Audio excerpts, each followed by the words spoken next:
there's 625,000 acres of land in Clark County.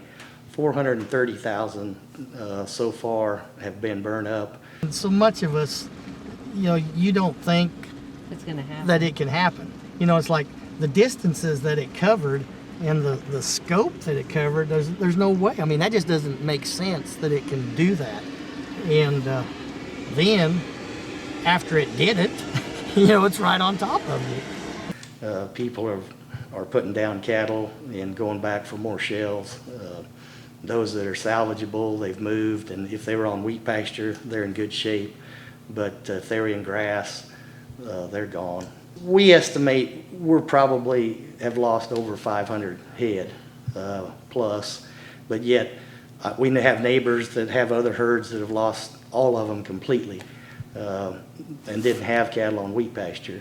We've got friends and people we know north of town that are doing the same thing we do, and we don't know the numbers, but the numbers literally, I don't think underestimating, are going to be in the thousands of dead cattle. But then as that fire came all the way back down through here and caught all that country on, those grass pastures were on fire over there. This was coming across here. And then once they met over there, this ranch was done because the fuel was burnt out.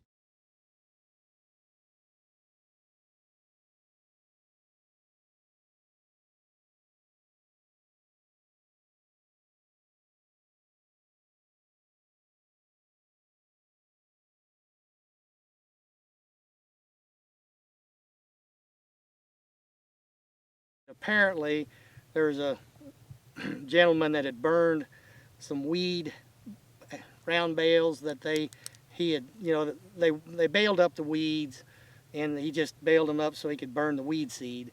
And probably the middle of last week, he set them on fire on a day like today where it was calm, but then thinking they were out 3 or 4 days later.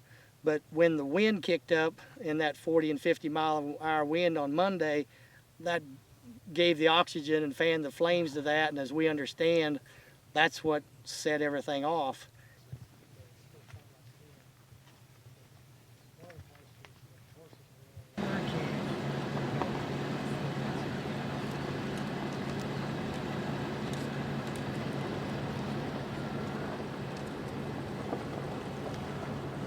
A lot of times when I'm in horseback in the pen, they come around me and they'll lick my horse or lick my goose in his stirrup. You just become a part of them, and so they don't fear you. We're actually probably should have never started this odyssey.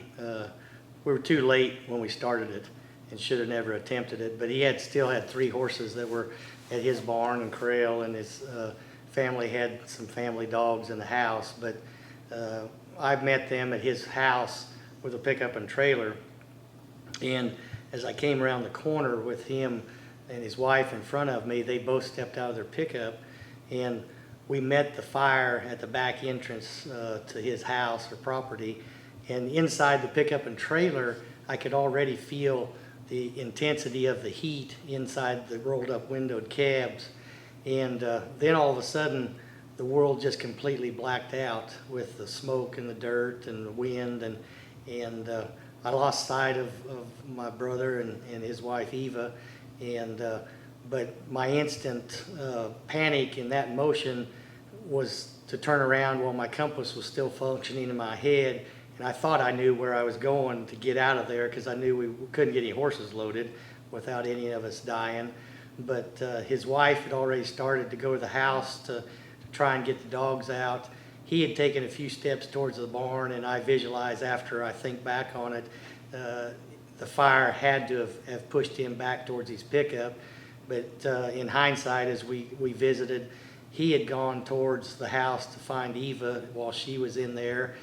He got to the house and also tried to get the dogs out.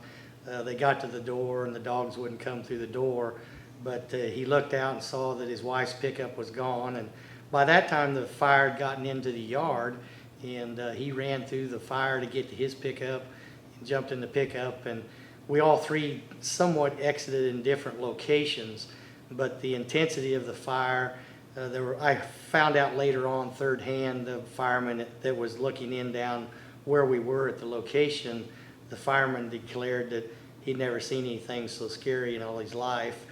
And we were at its epicenter, and foolishly, but we got out of there. But as I drove out, there was a tree belt next to the road that I was coming out on that exploded in fire, and all I had was embers and fireballs coming by the cab of the vehicle.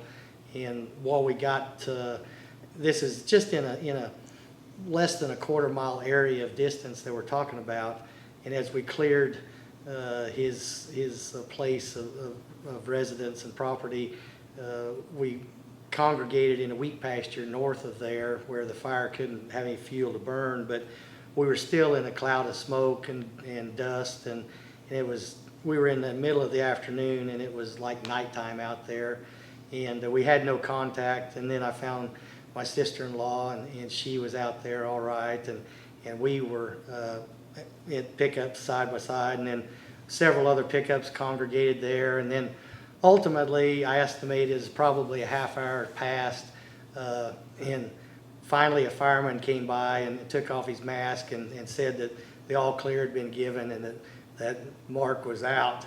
And so